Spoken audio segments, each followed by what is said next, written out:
بسم اللہ الرحمن الرحیم۔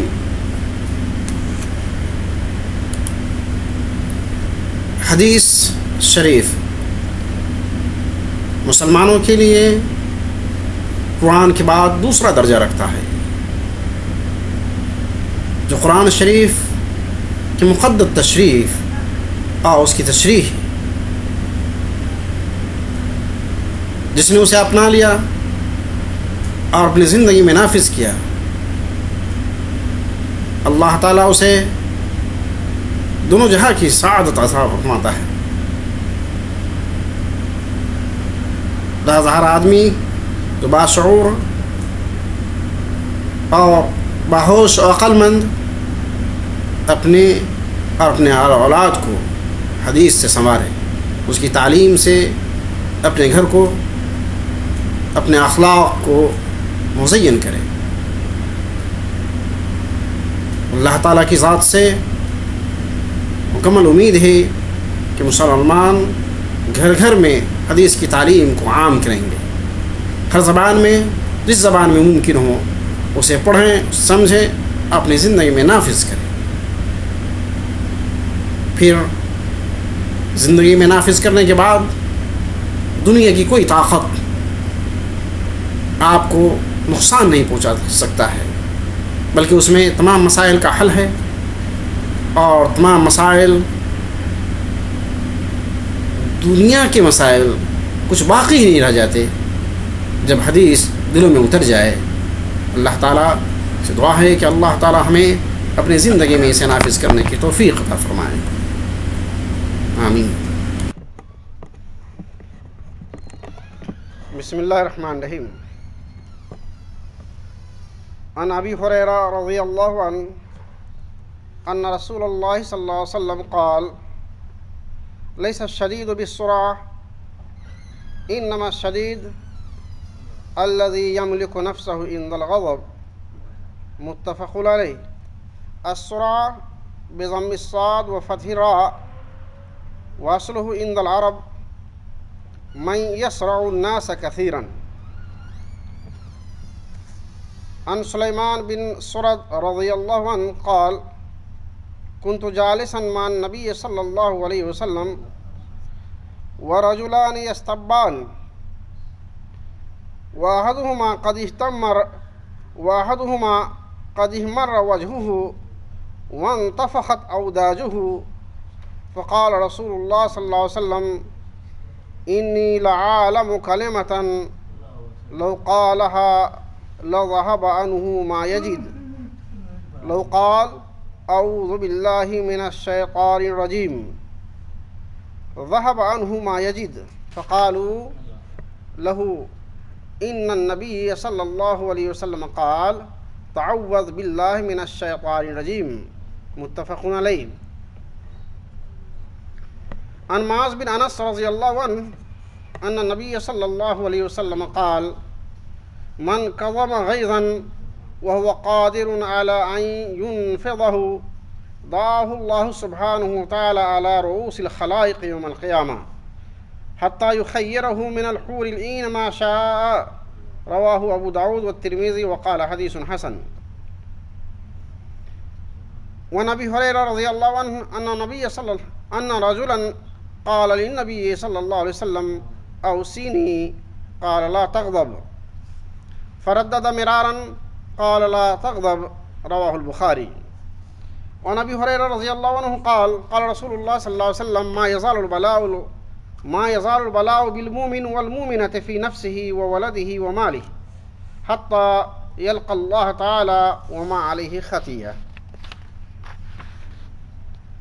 عن ابن عباس رضي الله عنهما قال قدم عيينة بن حسين فنزل على ابن أخيه الحر بن القيس، وكان من النفر الذي يدنيهم عمر رضي الله عنه، وكان القراء أصحاب مجلس عمر رضي الله عنه ومشاورته كهولا كانوا أو شبانا، فقال عيينة لابن أخيه يا ابن أخي لك وجه عند هذا الأمير فاستأذن لي عليه، فأذن له عمر، فلما دخل قال هي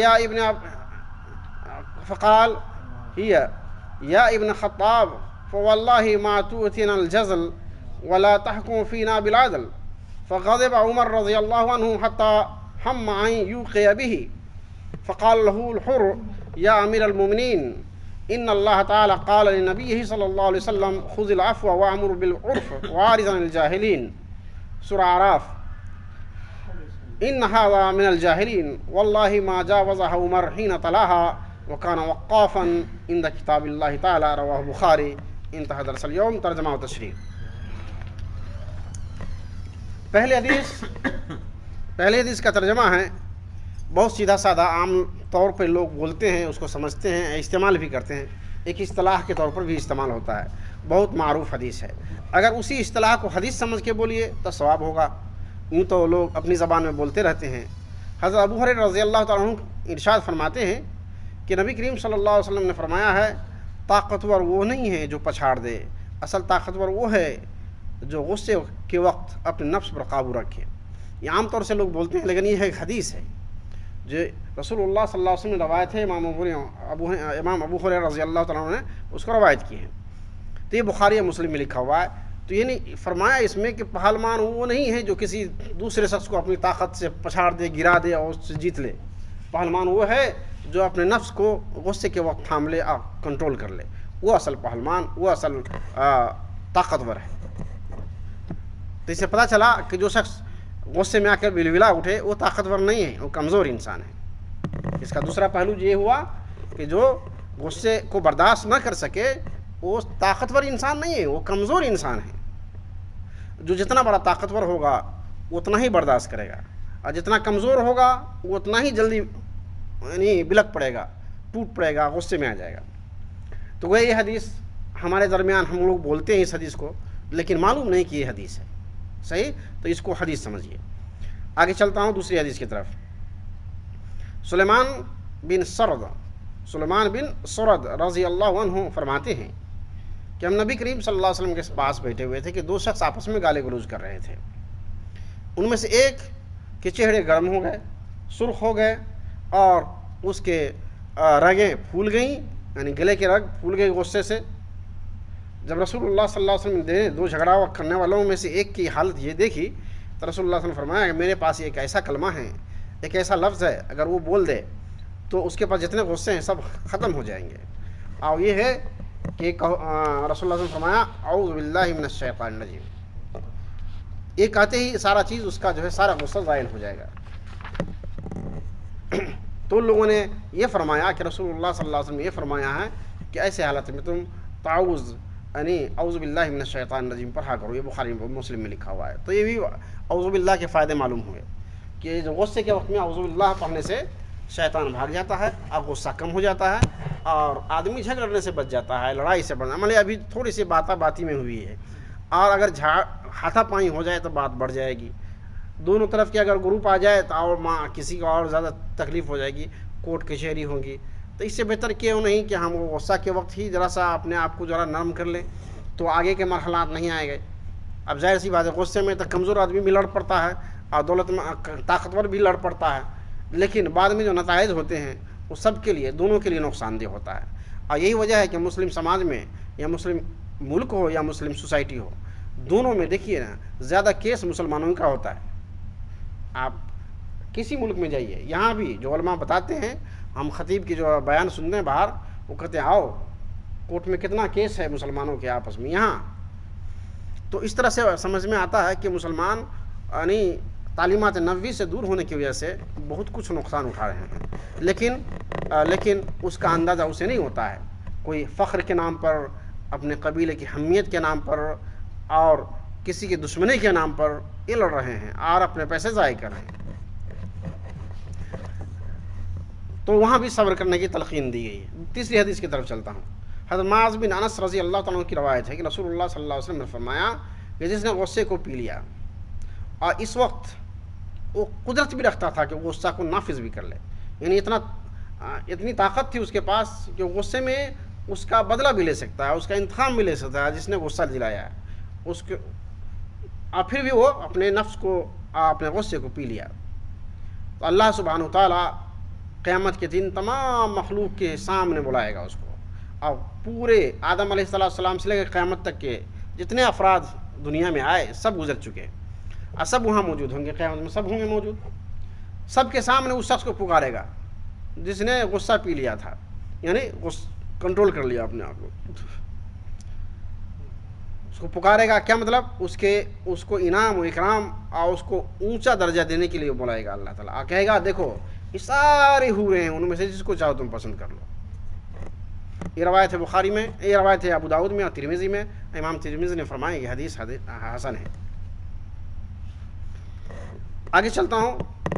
حضرت ابو ہریرہ رضی اللہ عنہ سے روایت ہے کہ نبی کریم صلی اللہ علیہ وسلم سے ایک شخص نے کہا کہ مجھے کچھ تاکید کیجیے، مجھے کچھ وصیت فرمائیے. لکھا ہے اوصینی، کہ مجھے وصیت کیجیے، کچھ تاکید کیجیے، مجھے لیے کچھ نصیحت کی بات کیجیے. کہتے ہیں نا لوگ کہ کچھ نصیحت میرے لیے فرمائیے. تو رسول اللہ صلی اللہ علیہ وسلم نے فرمایا اس شخص کے لیے کہ لا تغضب، غصہ مت کرو، غضب مت پاؤ، غضب مت کرو، غصہ مت کرو. وہ شخص بار بار کہتا رہا رسول اللہ صلی اللہ علیہ وسلم سے، اللہ کے رسول کچھ فرمائیے میرے لیے. کیا فرمائیں؟ میرے لیے کچھ نصیحت کیجیے. بار بار کہتا رہا اور رسول اللہ صلی اللہ علیہ وسلم یہی کلمات دہراتے رہے کہ لا تغضب، غصہ مت کرو. اس کو بخاری میں روایت کیا ہے. تو دیکھا ایک شخص بار بار سوال کر رہا ہے رسول اللہ صلی اللہ علیہ وسلم، رسول اللہ صلی اللہ علیہ وسلم بار بار ایک ہی فرما رہے ہیں کہ غصہ نہیں کرنا. دیکھیے غصہ کتنی بری چیز ہے، اس سے کتنے گھروں کو آگ لگ جاتی ہے، کتنے لوگوں کی رشتہ ٹوٹ جاتا ہے، کتنے لوگوں کے تعلقات منقطع ہو جاتے ہیں، خیش و اقارب سے ان کا رشتہ ٹوٹ جاتا ہے، بیوی سے طلاق ہو جاتی ہے. تو یہ ساری چیزیں غصے کے نتیجے میں ہوتا ہے. کتنے کے اموال نقصان ہو جاتے ہیں، کتنے کے بہت سی چیز جان مال کے جو ہے نقصان تک پہنچ جاتا ہے. دین دنیا، دو فریق کے درمیان جھگڑے، دو قوموں کے درمیان جھگڑے، یہ سارے کے سارے غصے کے نتیجے میں ہیں. اور حدیث میں نے پڑھی ہے، اس میں فرماتے ہیں حضرت ابو ہریرہ رضی اللہ عنہ کی روایت ہے کہ رسول اللہ صلی اللہ علیہ وسلم نے ارشاد فرمایا کہ مومن مرد اور مومن عورتیں بلا مانے آزمائش اٹھاتے رہتے ہیں، برداشت کرتے رہتے ہیں، اپنے نفس میں بھی، اپنے اولاد میں بھی، اپنے مال میں بھی. یعنی اس کے مال میں بھی پریشانیاں آتی ہے، مال بھی ختم ہو گئے، کوئی لٹ کے لگ گیا، جل گیا، کوئی دشمن ٹھگ لیا، کوئی بےمانی کر لیا، کوئی شیطانی کر لیا، مال ضائع ہو گئے. اس کے آل اولاد میں بھی پریشانیاں آئیں اور اس کے اپنے نفس میں بھی پریشانیاں آئیں. ان تینوں جگہ، نفس میں بھی، اولاد میں بھی اور مال میں بھی. اور اس پر وہ مومن مرد اور مومن عورت صبر و بلا پر صبر کرتا رہتا ہے. اسی حال میں وہ اللہ سے جا ملتا ہے، یعنی موت آ جاتی ہے. تو اللہ تعالیٰ فرماتا، رسول اللہ صلی اللہ علیہ وسلم فرماتے ہیں وما علیہ خطیۃ، وہ اللہ سے اس حال میں ملے گا کہ اس کے اوپر کوئی گناہ نہیں ہوگا. یعنی جو بلا اور مصیبت اس کے اوپر نازل آئی، اس سے اللہ تعالیٰ اس کے سارے گناہ معاف کر دیا. تو گویا ایک اور حدیث میں ہے، میں نے پہلے بتایا تھا کہ جب مومن بندے کو پاؤں میں ایک کانٹا بھی چبھتا ہے تو اس سے ایک گناہ اللہ معاف کر دیتا ہے. تو یہ بلا پر بلا، مصیبت پر مصیبت جو مسلمان جھیلتا ہے تو اللہ تعالیٰ دنیا کے گناہ اس کے معاف کر دیتا ہے، دنیا کے گناہ کو معاف کر دیتا ہے. اس حال میں اٹھاتا ہے کہ وہ گناہوں سے پاک ہوتا ہے، اس حال میں اللہ تعالیٰ اٹھاتا ہے اس کو. ماشاء اللہ، اللہ تعالیٰ کتنا کریم رحیم ہے. مومن بندے کو تھوڑا تکلیف دے کر کے اس کو پاک صاف کر کے دنیا سے اٹھاتا ہے. آگے چلتے ہیں. اس کو ترمذی نے روایت کی، امام ترمذی نے فرمایا کہ حدیث حسن ہے یا صحیح ہے. آخری روایت جو میں نے پڑھی ہے، جو ابن عباس رضی اللہ تعالیٰ عنہ کی روایت ہے، یہ بہت معروف حدیث ہے، اس لیے میں نے سوچا کہ لمبی سی ہے لیکن پڑھ دوں، لوگوں کو معلوم ہے. اس لیے کہ ایک کہتے ہیں کہ عیینہ بن حسین آئے اور وہ اپنے بھائی کے بیٹے یعنی اپنے بھتیجے جس کا نام ہے حر بن قیس، اس کے پاس وہ ٹھہرے. حر بن قیس جس کے پاس ٹھہرے وہ ان کے چچا، یہ ان لوگوں میں سے تھے جس کا حضرت عمر رضی اللہ تعالیٰ عنہ سے قریبی تھی، یعنی کوئی رشتہ نہیں تھا لیکن ایک پہنچ تھا وہاں تک. کہتے ہیں نا ان کی پہنچ ہے وہاں تک. تو ایسے لوگوں میں سے تھے. حضرت عمر رضی اللہ خلیفہ تھے اس وقت. اور یہ شخص حضرت عمر رضی اللہ تعالیٰ قرہ حافظ حفاظ لوگ تھے، ان میں کی جماعت میں سے بھی تھے. تو اس لیے حضرت عمر تک ڈائریکٹ ان کی پہنچ تھی. جو کوئی بات ہوتی تو حضرت عمر رضی اللہ تعالیٰ کی ساری باتوں میں حاضر رہتا یہ. تو ان کا چچا نے کہا اے میرے بھتیجا تم حضرت عمر رضی اللہ تعالیٰ عنہ کی مجلس اور ان کی میٹنگ اور ان کی جماعتوں میں سے ہو اور بڑی عمر کے بھی ہو, اور ان کی عمر میں بڑی اور چھوٹی عمر ہر قسم کے لوگ ہوا کرتے تھے. حضرت عمر رضی اللہ تعالیٰ عنہ کے مجلس میں بڑی عمر کے بھی یا چھوٹی عمر کے, یہ کہانی پہلے واقعہ یہ حدیث پہلے سنا چکا ہوں. بہرحال اس نے کہا بھتیجے سے کہ آپ حضرت عمر رضی اللہ تعالیٰ عنہ سے آپ میرے ملنے کے لیے جو ہے آپ اجازت مانگ لو. تو اس نے ایسا ہی کیا. حضرت عمر رضی اللہ تعالیٰ عنہ ملنے کی ان سے ملاقات کا موقع دے دیا. جب یہ حضرت عمر رضی اللہ تعالیٰ عنہ کے پاس داخل ہوئے تو انہوں نے کیا واللہ ما توتین الجزل ولا تحکم فینا بالعدل. یہ ایسا کلمہ ہے جو گویا کسی کو کیسے کیا کہہ دیا. حضرت عمر سے جا کے کہا کہ آپ مجھے عطیہ بھی نہیں دیتے ہیں اور ہمارے ساتھ انصاف بھی نہیں کرتے ہیں. آپ دیکھیے انصاف کا علم بردار اس شخص کو کہے آپ ہمارا انصاف نہیں کرتے ہیں اور نہ مجھے عطیہ دیتے ہیں. آپ جیسے کتنا غصہ ہوگا وہ بندہ, اور وہ میں امیر المومنین خلیفہ وقت موجود ہے, وہ خود ہی ہے. حضرت عمر اتنا غصہ ہوئے کہ ایسا لگا کہ آپ اس کو مار دیں گے. تو اس کا بھتیجا جو حر تھا, حر بن قیس, اسی وجہ کا تھا. اس نے کہا یا امیر المومنین, اللہ تعالیٰ نے اپنے نبی کریم صلی اللہ علیہ وسلم فرمایا سورہ اعراف کی آیت نمبر 199 میں لکھا ہوا ہے خذ العفو وامر بالعرف واعرض عن الجاہلین. عفو درگزر اختیار کریں, نیکی کا حکم دیں اور جاہلوں سے اعراض کریں. یہ اللہ نے اپنے نبی سے فرمایا.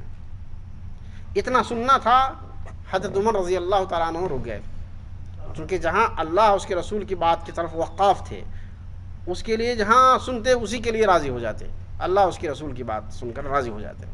ایک اور مثال, یہ حدیث ختم ہو گئی ہے اس کی.